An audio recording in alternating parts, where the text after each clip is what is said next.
Good morning, PRüF community. It is June 24th, 2023, and we have a state of the project update for you. As you have probably noticed, the apparent progress of the PRüF project has slowed dramatically.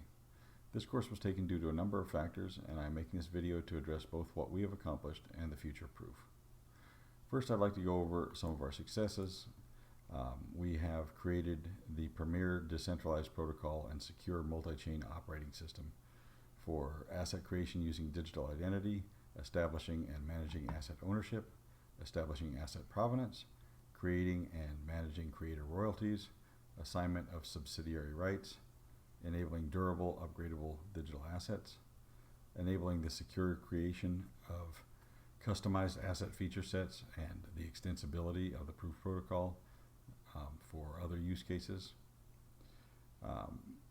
and as well as the creation of a groundbreaking universal DAO protocol that ensures rights for DAO stakeholders, unlike most of the DAO protocols that we see out there that are basically voluntary compliance type DAOs. Some of our failures.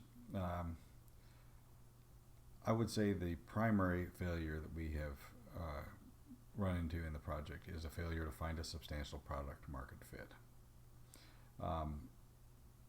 We built institutional grade decentralized assets, a complete secure operating system on-chain, cross-chain operating system for managing digital assets. And we did that at a time, I think, when people really wanted Bored Apes and meme coins. So I think we missed that mark.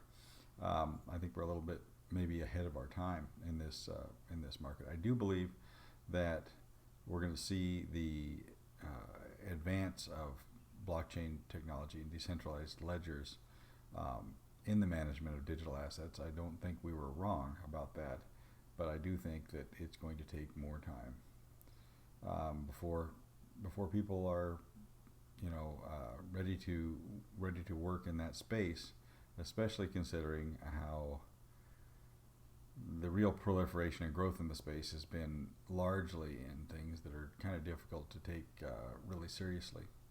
One of the problems that we experienced was in the beginning of the NFT craze, shall we say, that happened after PRüF launched. There was a lot of high-profile companies and potential clients and people that we were talking to and forging alliances with that were interested in creating high-integrity digital assets in the space. As the market progressed and there was sort of a overwashing of projects that were less serious and more sort of pop culture-ish, and I think that we saw a lot of the more serious clients that were basically what we were building the product for start to back away, as they didn't want to become associated with what had become a marketplace that had been became largely associated with things like with toy projects, great projects. I'm not trying to down talk anybody, but basically the space has become overrun with meme coins and innovative projects like Bored Apes and gamification and things like that largely didn't fit into the image of companies that had real products in the market, especially products in the high end of the market that we were working with. That it wasn't a good look for them to have their merchandise, compared side to side with the types of projects that were really prevalent in the space at the time, especially with all of the rampant fraud and scam projects that were out there. It really kind of left a bad taste in everybody's mouth outside of the decentralized space. Many of us within the decentralized space as well were not too pleased with that. But I think that people outside of that space have a lower tolerance for that kind of thing, and I think that strongly played into our failure to forge the kind of partnerships and the kind of relationships that would have made PRüF a commercial success at that time. So in summary, the proliferation of scam projects and less serious types of projects, certainly less upscale appearing projects. I mean, you can have NFTs in the space that are, they might sell for thousands of dollars. So in fact, they are an extreme luxury product, but they don't have the appearance of an extreme luxury product. So you're not going to have Versace wanting to sit alongside of a rare Bored Ape. That's just not going to be a good look for them. It doesn't appeal to their client base, and it's not going to be understood by the majority of the people that they are marketing to. And I think that became very clear as those projects started to proliferate in the space, and everybody that we were seriously talking to started to back away rather quickly, and wanting to distance themselves from those kinds of situations. Anyway, I think that was our biggest issue. Product market fit, which started off looking good and quickly took a turn for the worse initially. Now, I do think that is going to change moving forward. I do think that as the decentralized ledger and blockchain space matures and becomes less of a novelty, I think that we will see niches growing and the space widening to accommodate more serious projects. And I do think that there is great utility in what we have created and in the protocol, and I do believe that it will find a product market fit as that market matures. Going forward, just to make everything clear here as we move forward in the space, we are maintaining the functionality of the protocol, and we may expand the protocol to additional chains if a use case evolves on an additional chain that is attractive and looks like it would be a good opportunity. We will probably expand PRüF onto that chain. Of course, the PRüF node grants continue to be available because that's our onboarding ramp to projects that would like to use the protocol. All the staking and functionality continue within the contract parameters as before. Since the nodes are key to decentralization, when enough nodes launch with legitimate projects, the DAO will go live to enable decentralized governance.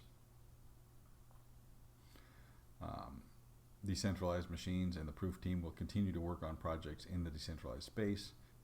The idea there is that we will be looking for projects to execute potentially that use that can use the PRüF backend to secure their foundations. In that way, we sort of dog food PRüF into the marketplace and demonstrate its utility and its versatility, and provide an attractive existing use case for potential projects to look at and say, yeah, okay, this will work for us. We're currently exploring market forward projects in a lot of different spaces, including potentially in the genomics and artificial intelligence spaces, and any projects that survive incubation will lead to public announcements. And we, in the process of doing this, I'd just like to say we will not be forgetting our loyal PRüF community in our projects moving forward. In reflection, I would say that technically, from a technical perspective, the PRüF decentralized asset protocol has been a pretty fantastic success. It builds on the ambitions of the Alethea project in the narrow field of authentication, and I can see us looping back into some of the broader goals of the Alethea initiative, using the PRüF infrastructure to crack some of the difficult problems created by the proliferation of AI-generated falsehoods. In the end, we produced a very sophisticated system of extremely high-integrity blockchain code supporting an entire decentralized operating system over a wide variety of ecosystems for the management of digital assets. I think that what we achieved in that regard was both significant and unprecedented in the space. In the process, we learned how to produce high-quality, secure code in one of the most hostile InfoSec environments that exists anywhere in the field. In the process of doing that, we forged many cherished connections with friends, associates, and partners that we have made along the way. And we learned some hard lessons about market readiness and technical merit versus market merit. So, and also, part of that was there was dynamic changes in the market. Like I brought forward those points before, but when we were first beginning to go into talks with different companies about the possibility of utilizing the PRüF protocol to secure their decentralized offerings, their digital assets, it was a very positive environment. I think at that time the product market fit was really pretty good. Definitely was some room for growth, but I think that it was pretty good. As we started to see the proliferation of less serious projects, scams, and kind of ridiculous valuations on things, the more serious companies started backing away rather quickly. I think that that was kind of poison to them because they didn't want to be associated with something that was both so unknown and had a lot of negative connotations being generated by the amount of fraud and the amount of kind of silliness. I mean, most of the companies we were dealing with did not want to be associated with being silly. That was not on brand at all. So it changed, and we didn't pivot at that point.